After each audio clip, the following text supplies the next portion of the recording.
नमस्कार, जय हिंद, वंदे मातरम दोस्तों। स्वागत है आप सभी का हमारे यूट्यूब चैनल स्टडी पॉइंटर्स में। और आज हम आपके लिए लेकर आ चुके हैं बिहार 7th फेज एग्जाम 2023 के लिए एक इम्पॉर्टेंट क्लास जो कि होने वाली है बिहार जीके से संबंधित। तो यहाँ पर बिहार सामान्य ज्ञान के जितने भी प्रश्न बनते हैं उनको यहाँ पर हम डिस्कस करने वाले हैं।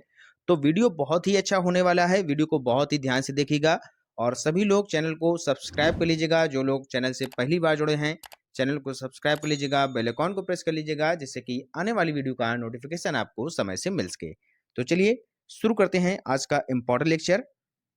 तो यहाँ पर सबसे पहले हम बात करेंगे बिहार राज्य का नाम जो है वो बिहार कैसे पड़ा। ठीक है बच्चों, तो बिहार जो नाम है वो कैसे पड़ा है, चलिए उसके बारे में जानते हैं।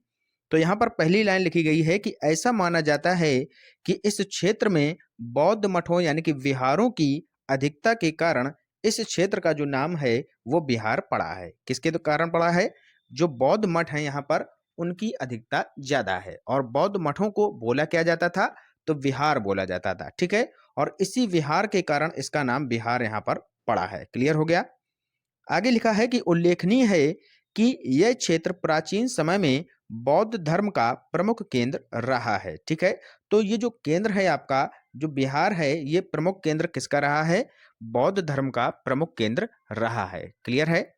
अब चलते हैं यहाँ पर बात करते हैं बौद्ध धर्म से संबंधित क्वेश्चंस के बारे में कि बौद्ध धर्म से क्वेश्चंस कैसे बनते हैं उनको यहाँ पर हम देखते हैं। ठीक है, तो सबसे पहले बात करेंगे बौद्ध धर्म के संस्थापक के बारे में। तो बौद्ध धर्म के संस्थापक बच्चों कौन थे? तो ये थे गौतम बुद्ध। ठीक है, और गौतम बुद्ध के जो बचपन का नाम क्या था? तो इनके बचपन का नाम था क्या? सिद्धार्थ नाम था। ठीक है, तो ये भी आप लोग याद रखिएगा। बौद्ध जो धर्म के जो इनके संस्थापक थे गौतम बुद्ध, इनके बचपन का नाम सिद्धार्थ था। ये भी आपसे क्वेश्चन पूछा जाता है। आगे यहाँ पर बात करते हैं गौतम बुद्ध के जन्म के बारे में। तो गौतम बुद्ध का जो जन्म है ये कब और कहाँ हुआ था? तो 563 ईसा पूर्व को नेपाल की तराई में, ठीक है, स्थित जो कपिल वस्तु के समीप लुम्बिनी गांव है वहां पर इनका जन्म हुआ था। ठीक है, तो आपको केवल इतना याद रखना है कि 563 ईसा पूर्व में यहाँ पर कहाँ पर हुआ था? लुम्बिनी ग्राम में हुआ था। ठीक है, इतना केवल आपको याद रखना है। 563 ईसा पूर्व लुम्बिनी ग्राम में इनका जन्म हुआ था। क्लियर है? आगे चलते हैं। गौतम बुद्ध का जन्म जो प्रतीक चिन्ह है ये भी आपसे काफी पूछा जाता है। तो जो जन्म का प्रतीक चिन्ह इनका जो माना गया है वो माना गया है कमल और सांड को। ठीक है, कमल और सांड को जो है गौतम बुद्ध के जन्म का प्रतीक माना जाता है। आगे यहाँ पर लिखा है कि गौतम बुद्ध के पिता का नाम क्या था? तो इनके पिता का नाम था शुद्धोधन और साखगढ़ के प्रधान ये जो है उस टाइम पर थे। ठीक है, ये भी आप लोग याद रखिएगा। अगर पूछा जाए कि गौतम बुद्ध की माता का नाम क्या था? तो इनकी माता का नाम था महामाया और ये जो है कोलियागढ़ की राजकुमारी थी। ठीक है, पिता का नाम शुद्धोधन था और माता का नाम महामाया था। क्लियर हो गया?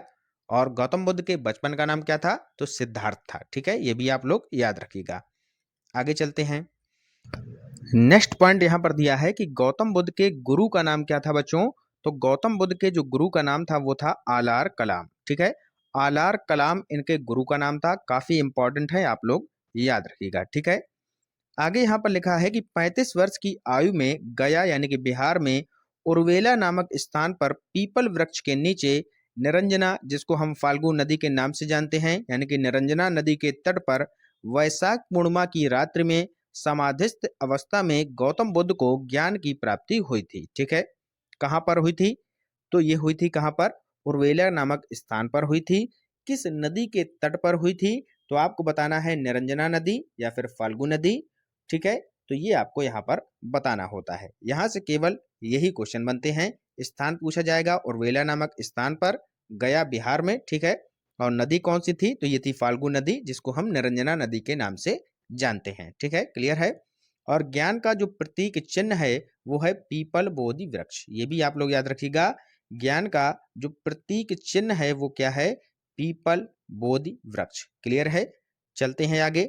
अगला पॉइंट देखते हैं कि गौतम बुद्ध ने सर्वाधिक उपदेश कहाँ दिए हैं।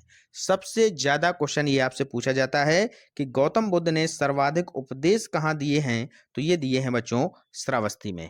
और एक क्वेश्चन आपका और बनता है यहाँ पर, वो बनता है कि गौतम बुद्ध ने अपना पहला उपदेश कहाँ दिया था? तो पहला उपदेश दिया था सारनाथ में। कहाँ दिया था पहला उपदेश बच्चों? ये दिया था आपका सारनाथ में। ये भी आप लोग याद रखिएगा। पहला उपदेश अगर पूछा जाए तो सारनाथ में दिया था।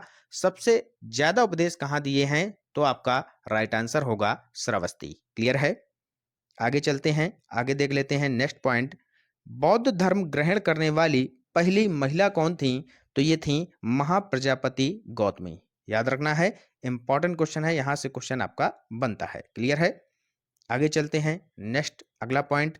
गौतम बुद्ध का बचपन का नाम हम आपको पहले ही बता चुके हैं, सिद्धार्थ था। ठीक है। अब यहाँ पर कुछ महत्वपूर्ण क्वेश्चन हैं। ठीक है, इनको यहाँ पर ऐसे आपको याद करना है कि जब महात्मा बुद्ध ने अपने घर को छोड़ा था, यानी कि घर का जब त्याग किया था, तो उस त्याग को यहाँ पर क्या बोला जाता है? ये बोला जाता है महाभिनिष्क्रमण। क्या बोला जाता है बच्चों? महाभिनिष्क्रमण इसको बोला जाता है। याद रखिएगा, घर त्याग की जो घटना है इसको महाभिनिष्क्रमण बोला जाता है। पहला उपदेश जो इन्होंने सारनाथ में दिया था उसको किस नाम से जाना जाता है? तो उसको जाना जाता है धर्मचक्र प्रवर्तन के नाम से। क्लियर है। किस नाम से जाना जाता है? धर्मचक्र प्रवर्तन के नाम से जाना जाता है। इसके बाद आपसे पूछा जाता है कि जो इनकी मोक्ष की प्राप्ति हुई थी, यानी कि जो मृत्यु हुई थी इनकी जब, तो उसको किस नाम से जाना जाता है? उसको बोला जाता है महापरिनिर्वाण। क्या बोला जाता है? महापरिनिर्वाण उसको बोला जाता है। ये भी आप लोग याद रखिएगा। ठीक है। घर त्याग की घटना महाभिनिष्क्रमण, पहला उपदेश धर्मचक्र प्रवर्तन और मोक्ष की प्राप्ति ये बोला जाता है महापरिनिर्वाण। क्लियर है। अगला आगे देखते हैं। बौद्ध धर्म के त्रिरत्न, ये भी बहुत पूछे जाते हैं। तो बौद्ध धर्म के जो बच्चों त्रिरत्न हैं उसमें है बौद्ध, धम्म और संघ। ठीक है, बौद्ध धर्म, धम्म और संघ, ये आपसे 3 पूछे जाते हैं। क्लियर है। चलते हैं आगे, नेक्स्ट देखते हैं। आगे यहाँ पर क्या दिया है कि बौद्ध शिक्षा का जो केंद्र था वो क्या था? विक्रमशिला था। ये भी आप लोग याद रखिएगा। बौद्ध धर्म के उपदेश किसके शासन काल में दिए गए? तो ये दिए गए थे बिंबसार के शासन काल में। ठीक है, क्लियर है। आगे अगला पॉइंट है कि सारनाथ में बुद्ध का प्रथम प्रवचन कहलाता है। तो अभी हमने आपको बताया था ये कहलाता है धर्मचक्र परिवर्तन। क्या कहलाता है? धर्मचक्र परिवर्तन कहलाता है। क्लियर। लाइट ऑफ एशिया, अगला पॉइंट है लाइट ऑफ एशिया, यानी कि एशिया का ज्योतिपुंज या फिर इसको जो है प्रकाश बोला जाता है। तो किसे कहा जाता है? तो ये कहा जाता है गौतम बुद्ध, यानी कि यह बुद्ध के जीवन के बारे में सर एडविन अर्नोल्ड द्वारा लिखी गई पुस्तक का शीर्षक है। कौन शीर्षक है? Light of Asia. ठीक है, किसके द्वारा यहाँ पर लिखी गई है? सर एडविन अर्नोल्ड के द्वारा। और किनके ऊपर लिखी गई है? तो गौतम बुद्ध के बारे में यहाँ पर बताया गया है। क्लियर है। अगला पॉइंट, बुद्ध ने किस स्थान पर महापरिनिर्वाण यानी कि मृत्यु, जिसको हम मोक्ष की प्राप्ति बोलते हैं, वो स्थान कौन सा है? तो उस स्थान को बोला जाता है बच्चों कुशीनगर। कुशीनगर में इनको जो है मोक्ष की प्राप्ति हुई थी। ये आप लोग याद रखिएगा, कुशीनगर आपका यहाँ पर राइट आंसर होगा। क्लियर है। चलते हैं आगे। अब यहाँ पर पहला क्वेश्चन आपके सामने आ चुका है, बिहार राज्य की स्थापना कब हुई थी? तो ये भी क्वेश्चन आपसे खूब पूछा जाता है, बताइएगा, क्योंकि आप बिहार का पेपर देने जा रहे हैं, ये क्वेश्चन तो बनता है बिल्कुल। ठीक है, तो बिहार राज्य की स्थापना बच्चों कब हुई थी? ये हुई थी 22 मार्च 1912 ईस्वी को। 22 मार्च 1912 ईस्वी को यहाँ पर बिहार राज्य की स्थापना हुई थी। क्लियर है। चलते हैं आगे, नेक्स्ट अगला क्वेश्चन, बिहार दिवस कब मनाया जाता है? बताइएगा, बिहार दिवस जो है ये कब मनाया जाता है? तो ये मनाया जाता है 22 मार्च को, क्योंकि 22 मार्च 1912 को इसकी स्थापना हुई थी, इसलिए 22 मार्च को ही यहाँ पर बिहार दिवस मनाया जाता है। क्लियर है। अगला यहाँ पर बताया गया है बिहार के बारे में। ठीक है, तो बेसिक जो परिचय है बिहार का वो देख लेते हैं। बिहार राज्य की राजधानी क्या है? पटना है, सभी को पता होगी। प्राचीन समय में पाटलिपुत्र, पुष्पपुर, क्या है? पुष्पपुर, कुसुमपुर और अजीमाबाद इसके अन्य नाम रहे हैं। किसके? पटना के। तो ये जो नाम है आपको ये भी याद रखना है, जो पटना के प्राचीन समय में नाम रहे हैं, कौन कौन से नाम थे? पाटलिपुत्र था, पुष्पपुर था, कुसुमपुर था और अजीमाबाद था। ठीक है, ये इसके अन्य नाम भी पूछे जा सकते हैं। क्लियर है। अगला देखते हैं पॉइंट, पूर्व से पश्चिम की लंबाई कितनी है बिहार राज्य की? तो ये है भैया 483 किलोमीटर। याद रखना है। अगर पूछा जाए कि उत्तर से दक्षिण की लंबाई कितनी है, तो उत्तर से दक्षिण की जो लंबाई है वो हो जाएगी 345 यानी कि 345 किलोमीटर। क्लियर है। बिहार राज्य की जो सीमा है वो कितने राज्यों से लगती है? तो 3 राज्यों से इसकी सीमा लगती है। कौन कौन से वो राज्य हैं? पूर्व में लगती है पश्चिम बंगाल से, और पश्चिम में किससे लगती है? तो उत्तर प्रदेश से लगती है, सभी को पता होगा। और दक्षिण में किससे लगती है? तो झारखंड से लगती है। और एक देश से सीमा ये जो है साझा करता है, उस देश का नाम क्या है? उस देश का नाम है बच्चों नेपाल। तो 3 राज्य और एक देश जो है बिहार से यहाँ पर अपनी सीमा बनाते हैं। क्लियर है। आगे चलते हैं। नेक्स्ट, बिहार राज्य की सीमा से लगा देश कौन सा है? देखिए वही पूछा गया है, नेपाल है। अभी हमने आपको बताया। नेपाल की सीमा से लगे 7 जिले। नेपाल की सीमा से लगे जिले कितने हैं? तो वो हैं 7। कौन कौन से हैं? पश्चिमी चंपारण है, पूर्वी चंपारण है, सीतामढ़ी है, मधुबनी है, सुपौल है, अररिया है और किशनगंज है। ठीक है, ये आपको याद रखने हैं। ये नेपाल की सीमा से लगे जिले हैं। कौन? 7 जिले हैं, याद रखना है आपको। अगला है कि उत्तर प्रदेश की सीमा से लगे जिले कितने हैं? तो ये हैं 8। ये भी क्वेश्चन बनता है। कौन कौन से लगे हैं? रोहतास लगा है, कैमूर लगा है, बक्सर लगा है आपका, फिर आपका यहाँ पर भोजपुर लगा है, सारण हो गया, सिवान हो गया, गोपालगंज, पश्चिमी चंपारण, ये सारे जिले जो है उत्तर प्रदेश से सीमा यहाँ पर जो है लगाते हैं। आगे चलते हैं। पश्चिम बंगाल की सीमा से लगे जिले कौन से हैं? अगर बात की जाए तो पश्चिम बंगाल से जो है 3 जिले इसकी सीमा साझा करते हैं। एक तो है किशनगंज, एक है पूर्णिया और एक है कटिहार। ये आपको याद रखना है। और जो कटिहार है ये बिहार राज्य का सबसे पूर्वी जिला है, ये भी आप लोग याद रखिएगा। सबसे पूर्वी जिला अगर आपसे पूछ लिया जाए तो बिहार राज्य का जो सबसे पूर्वी जिला है बच्चों, वो हो जाएगा कटिहार। ठीक है, क्लियर है। आगे देखते हैं नेक्स्ट पॉइंट। झारखंड की सीमा से लगे जिले कितने हैं? तो वो हैं 8। कौन कौन से जिले हैं? भागलपुर है, बांका है, जमुई है, नवादा हो गया, गया हो गया आपका, औरंगाबाद, रोहतास और कटिहार। ठीक है।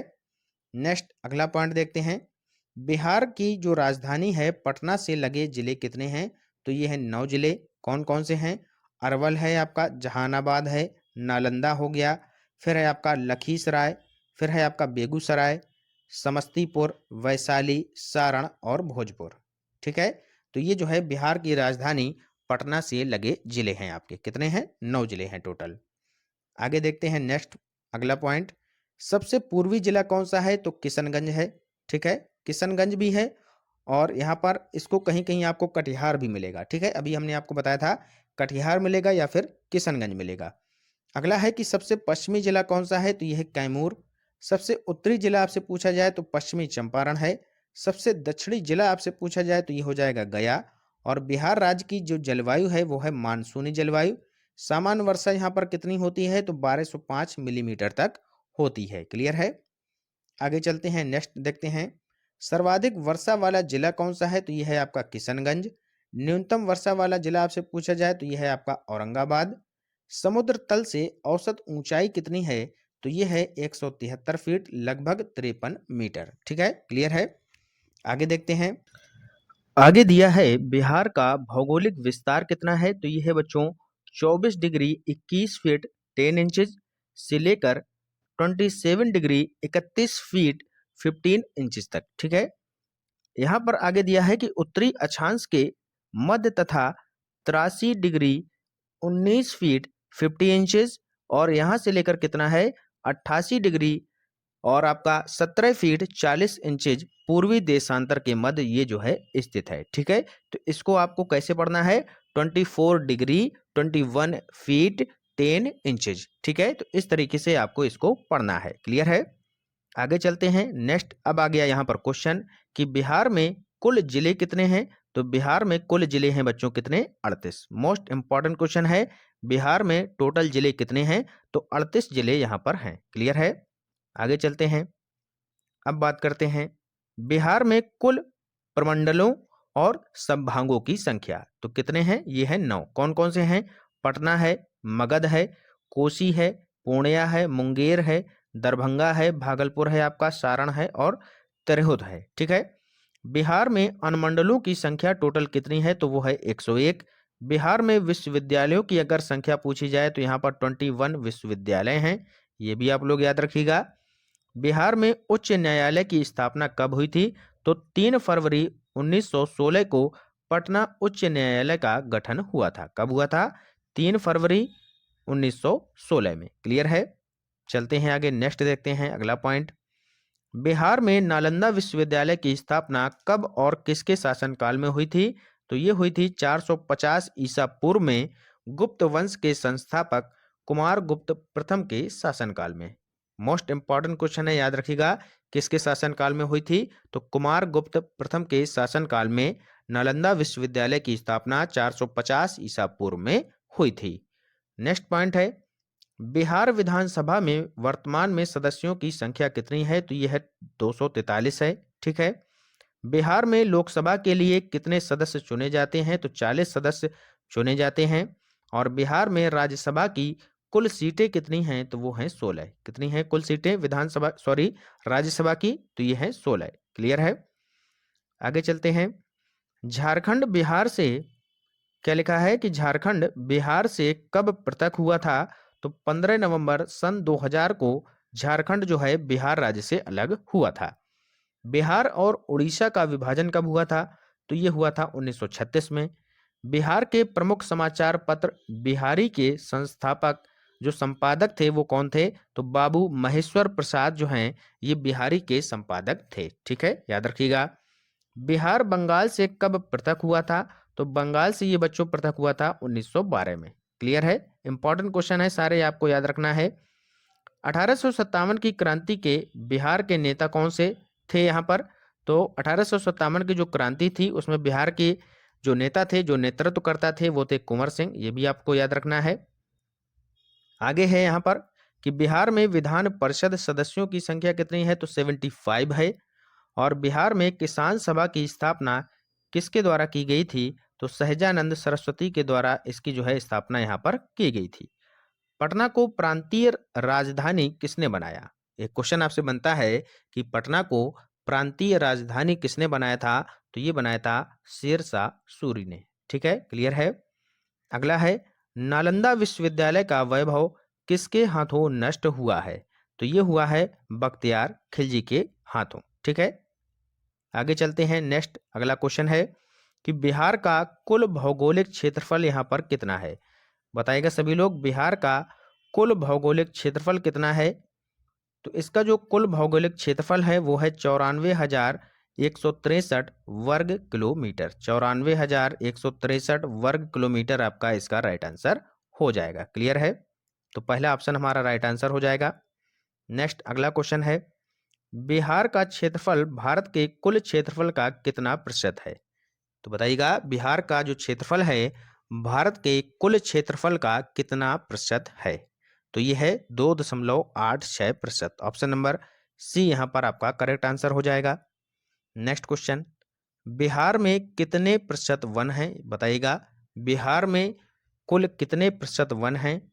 तो यहाँ पर 7.74% वन है। ऑप्शन नंबर ए हमारा यहाँ पर राइट आंसर हो जाएगा। क्लियर? नेक्स्ट अगला क्वेश्चन, बिहार के प्रथम राज्यपाल कौन थे? Very very most important question है। बिहार के जो पहले राज्यपाल थे वो कौन थे? तो ये थे जयराम दास Daulat Ram. Option number A हमारा करेक्ट आंसर हो जाएगा।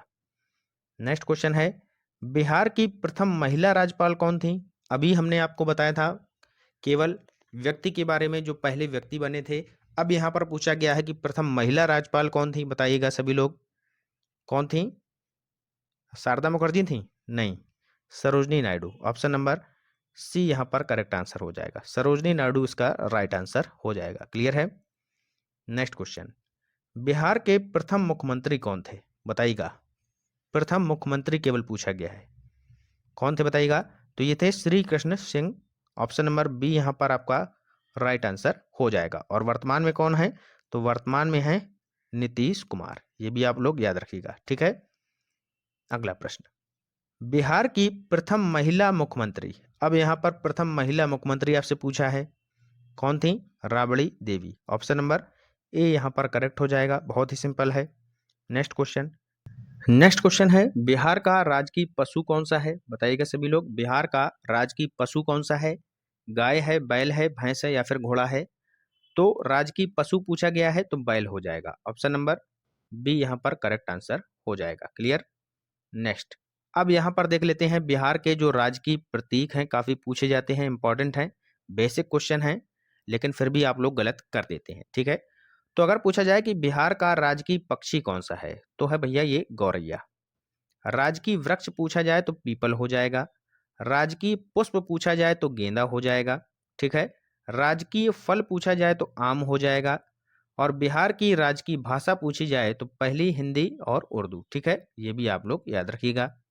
नेक्स्ट, बिहार की राजकीय मछली पूछी जाए तो देसी मांगुर हो जाएगी। ठीक है, राजकीय खेल यहाँ का कबड्डी है। बिहार का राजकीय चिन्ह यहाँ का है बोधि वृक्ष है। बिहार राज्य की प्रमुख जो चित्रकला है मधुबनी है। वेरी वेरी मोस्ट इंपॉर्टेंट है, याद रखिएगा, बहुत पूछी जाती है, सीटेट के एग्जाम में बहुत पूछी जाती है। जो मधुबनी पेंटिंग है वो बिहार राज्य से संबंधित है। ठीक है, बिहार राज्य का पवित्र जो पर्व है ये भी छठ पूजा, ये भी वेरी वेरी मोस्ट इंपॉर्टेंट है, बहुत पूछा जाता है। ठीक है, ये भी याद रखिएगा। बिहार राज्य के प्रमुख लोकगीत कौन से हैं, तो बिरहा है, चैती है, कजरी है, ये भी आपका मोस्ट इंपॉर्टेंट है। ठीक है, तो ये तीनों के तीनों आपको भूलना नहीं है। क्लियर। चलते हैं आगे, नेक्स्ट देखते हैं। बिहार राज्य की जो प्रमुख नदियां हैं उनको यहाँ पर देखते हैं, कौन कौन सी नदियां यहाँ पर प्रमुख हैं। तो इसमें से आपकी आ जाएगी गंगा नदी, कोसी नदी, सोन नदी और गंडक नदी। ठीक है, बिहार का शोक किसे कहा जाता है, जरा ये बताइएगा, बिहार का शोक किस नदी को कहा जाता है, तो ये कहा जाता है कोसी नदी को। ठीक है, बिहार का शोक अगर आपसे पूछा जाए किस नदी को कहा जाता है, तो कोसी नदी को कहा जाता है। बिहार राज्य की प्रमुख बोलियां कौन सी हैं, तो बिहारी है, भोजपुरी है। अगर बात करें प्रमुख फसलों की, तो चावल है, गेहूं हो जाएगा आपका, जौ, मक्का, जूट, बाजरा, आलू हो जाएगा, सरसों, चना, खेसारी और अरहर आदि। ठीक है, ये आपकी प्रमुख फसलें हैं यहाँ पर। बिहार राज्य का प्रमुख मेला कौन सा है, तो सोनपुर का मेला। वेरी वेरी मोस्ट इंपॉर्टेंट है ये भी। ठीक है, ये भी याद रखिएगा। बिहार के सोनपुर में हर साल कार्तिक पूर्णिमा नवंबर दिसंबर में लगता है ये मेला, और यह एशिया का सबसे बड़ा पशु मेला है। क्वेश्चन आपसे ऐसे पूछेगा कि एशिया का सबसे बड़ा पशु मेला कहां पर लगता है, तो ये लगता है सोनपुर। ठीक है, कब लगता है, कार्तिक पूर्णिमा को। ठीक है, याद रखिएगा। मेले को हरिहर क्षेत्र मेला का नाम से भी जाना जाता है। तो हरिहर क्षेत्र का मेला किसे बोला जाता है, सोनपुर के मेले को। याद रखिएगा, इंपॉर्टेंट है। तो ये सारे क्वेश्चंस थे और कॉन्सेप्ट हमने आपको जो क्लियर कराया है, वेरी वेरी मोस्ट इंपॉर्टेंट था ये। ठीक है, तो इसको आप लोग रिवाइज करते रहिएगा। यहाँ से क्वेश्चन आपको 101% देखने को मिलेंगे एग्जाम में। तो मिलते हैं ऐसी ही इंपॉर्टेंट नेक्स्ट क्लास में, तब तक के लिए पढ़ते रहिए और आगे बढ़ते रहिए। और चैनल को अगर अभी तक आपने सब्सक्राइब नहीं किया है तो सब्सक्राइब कर लीजिएगा। मिलते हैं नेक्स्ट वीडियो में, तब तक के लिए जय हिंद, जय भारत।